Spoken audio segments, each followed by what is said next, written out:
driver ang Baक्सा जिल्लानि जेरैबो गिदिङो आं Baक्सा जिल्लायाव टेम्पु driver आं Baक्सा जिल्लानि जेरैबो गिदिङो आं Baक्सा जिल्लायाव थायो आं मसलपुराव एखनब्ला कदमतलाव ओइ अनजालि फै ओइ सना फै फोरमायखाबाय नांगौब्ला लाखादो आंनि कन्टेक्ट नाम्बार 9613515380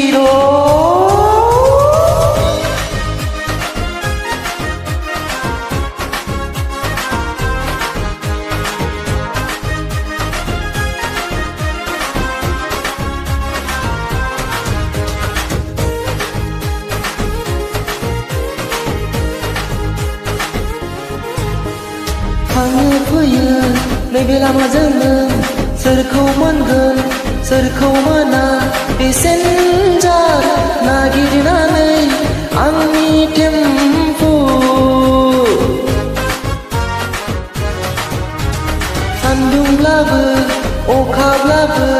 सानखि हर उन्दुब्लाबो बेंफैसै पेसेन्जार टेम्पु आंनि थांस' जिउनि लोगोरि माइनाव आंनि आयनारि टेम्पु आंनि टेम्पु ड्राइभार आं Baक्सा जिल्लानि जेरैबो गिदिङो आं Baक्सा जिल्लायाव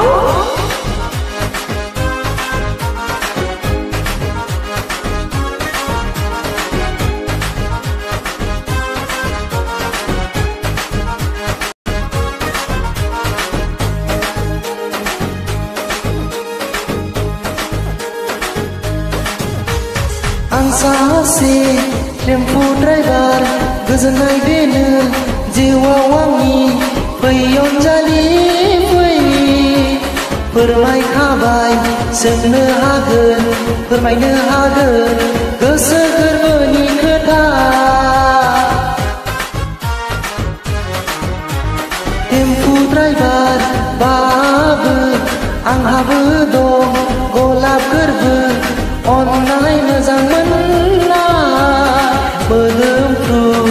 आमोल गेवलां बारनाय गलाबनि गोरबो बायदि अनसायदो गाखोदो बोर होदो खारनाय टेम्पु आंनि टेम्पु ड्राइभार आं Baक्सा जिल्लानि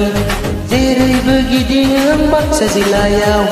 टेम्पु ड्राइभार आं Baक्सा जिल्लानि जेरैबो गिदिङो आं Baक्सा जिल्लायाव थायो आं मसलपुराव एखनब्ला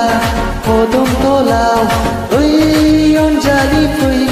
ओइ सनाफोर फोरमायखाबाय नांगौब्ला लाखादो आंनि कन्टेक्ट नाम्बार 9613515380